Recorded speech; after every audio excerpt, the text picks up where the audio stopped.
Education society Mansa SD arts and Shah DR કોલેજમાં આચાર્યશ્રીનું સ્વૈચ્છિક નિવૃત્તિ કાર્યક્રમ આયોજવામાં આવ્યું છે. તો આપણે આચાર્યશ્રી હર્ષદાબેન પંડ્યાને પૂછીશું કે આજનો એમનો શું અનુભવ છે, જેમનો આજનો છેલ્લો દિવસ છે અને આજે એ શું અનુભવી રહ્યા છે. તો ડોક્ટર હર્ષદાબેન પંડ્યા, આજે આપને કેવો અનુભવ થઈ રહ્યો છે અને આપણે અત્યારે શું અનુભવી રહ્યા છો, આપ અમને જણાવશો? મેં સ્વૈચ્છિક નિવૃત્તિ લીધી છે, પણ હું પ્રવૃત્તિમય જ રહેવાની છું. અનુભવ એવો છે કે આત્મીય સ્વજનોને હું સાથે લઈને જઈ રહી છું. અહીં સંસ્થાને જ્યારે જરૂર પડશે ત્યારે હું આવવાની છું અને મને સંસ્થાના કર્મચારીઓની જ્યાં જરૂર પડશે એમની બૌદ્ધિક શક્તિની ત્યારે હું હંમેશા એમને યાદ કરીને સાથે રાખીશ અને બોલાવીશ. આ અનુભવ એવો છે કે મેં કલ્પના નહોતી કરી કે આવું કંઈ ફંક્શન થશે.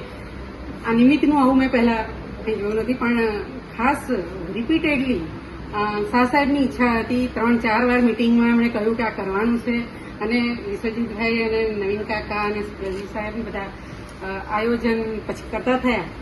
અને આજે જ્યારે મેં જોયું કેટલું તો સરપ્રાઈઝ હતું અને જ્યારે જોયું કે આટલું બધું માન સન્માન તેઓ મને આપ્યું છે કે ખબર નહીં હું કેટલી લાયક છું, પણ બધાના જે બ્લેસિંગ છે મારી પાસે એનાથી હું મારા સ્વાસ્થ્યને કામને માટે પણ જાળવી શકીશ એવી આજે મને શ્રદ્ધા પણ ઊભી થઈ છે. તો હું ખૂબ ખુશ છું, ખૂબ પ્રસન્ન છું અને આ સંસ્થા ક્યારેય મારા હૃદયમાંથી જવાની નથી, જશે નહીં. અને મેં કહ્યું એમ તો હું મમત્વથી જ કામ કરું છું. જ્યાંથી નીકળું છું ત્યાં હું અણસારો મૂકતી જાઉં છું અને હું રિપીટેડલી પાછી આવતી જતી હોઉં છું. એવો જ બાલાસિનો અને ઈડર કોલેજ સાથેનો મારો એવો નાતો છે અને હું અવારનવાર જતી હોઉં છું. એ લોકો બોલાવે છે અને હું અહીંયા પણ એ જ નાતો જાળવી રાખીશ. ઘનશ્યામભાઈ શેઠ સાહેબ અને આપણા પદ્મશ્રી વિઠ્ઠલદાસ શેઠ સાહેબના આશીર્વાદ આ વિદ્યાર્થીઓને જે મળ્યા છે એ આશીર્વાદનો એક ભાગ અમે પણ બન્યા અને સહભાગી થઈને અમે જે ધન્ય થયા છે એને અમે ક્યારેય ભૂલી ન શકીએ. અને આ વિસ્તાર માણસા પંથક પણ એનાથી જ સમૃદ્ધ છે, રહેશે અને હજુ વધુ સમૃદ્ધ થતું રહેશે એવી મને શ્રદ્ધા છે. હા, તો આજના યુવાનો અને આવનાર વિદ્યાર્થીઓ માટે આપનું શું સ્વૈચ્છિક નિવૃત્તિ છે આચાર્ય મેડમની, તો આપ એમના વિશે શું કહેવા માંગશો? 1982થી આ સંસ્થાની ધુરા મેં સંભાળી છે. ઘણી બધી પ્રવૃત્તિઓ થઈ છે. આ સંસ્થામાં પ્રિન્સિપાલ કેશુભાઈ પંડિત સાહેબની વાત કરી, પીપી રાવલ સાહેબ આવ્યા, પછી હર્ષદાબેન આવ્યા. એક પ્રિન્સિપાલ આવ્યા એને ક્યાંકના ક્યાંક પોતાની ધરોહર અહીંયા આપીને ગયા છે અને એના કારણે જ મેં આંકડો આપ્યો કે 1 લાખ કરતાં વધારે સ્ટુડન્ટ આ સંસ્થામાં ભણ્યા છે 1959થી લઈને આજની તારીખ સુધીમાં. અને સૌથી વધારે મોદી સાહેબે એક સ્લોગન આપ્યું, બેટી બચાવો બેટી પઢાઓ. આ સંસ્થાએ 37થી 38,000 છોકરીઓને ભણાવી છે. બીજી આ સંસ્થાને જે અમે કહી શકીએ કે જે સૌથી સર્વોચ્ચ વસ્તુ છે એ અમે આ પ્રોફેશનલ ધંધો નથી બનાવ્યો.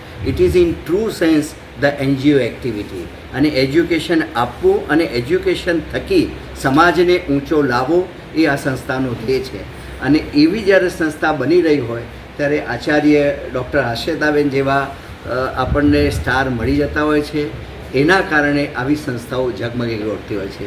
એટલે આજે આ એક ત્રીજો ધ્રુવ ઊભો કર્યો છે અને એ ત્રીજો ધ્રુવ છે બહેનો સાથે, વિદ્યાર્થીનીઓ સાથે. કે જે બાળકીઓ આજુબાજુના માણસાના ગામમાંથી આપણા સંસ્થામાં પ્રવેશ મેળવતા હતા, એમના વાલીઓ, એમના મા બાપ એ આ વિશ્વાસપૂર્ણ ચહેરાના લીધે પાછલા 17થી 20 વર્ષના ગાળામાં એ બેને પોતાના અડીખમ વિશ્વાસથી આ કામ અમારા સંસ્થા વતીથી કર્યું છે. ખરેખર ભાઈ તરીકે સાથે રહ્યા છે એ મારો ઉપકાર માને છે, પણ એવું નથી. એ ગવર્મેન્ટ કોલેજમાંથી આવેલા છે એટલે કેટલુંક એમની પાસેથી હું પણ શીખી છું અને શીખવા જેવું આજે કંઈ 4 વર્ષમાં એ હું પામી છું.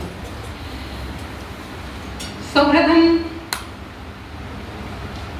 હમણાં જ માનનીય શ્રી ઘનશ્યામદાસ શેઠ સાહેબનો ફોન આવ્યો અને શુભેચ્છાઓ પાઠવી છે એવું જસ્મીનાબેન દ્વારા એ મળી છે અને એનો હું આદર સાથે સ્વીકાર કરું છું.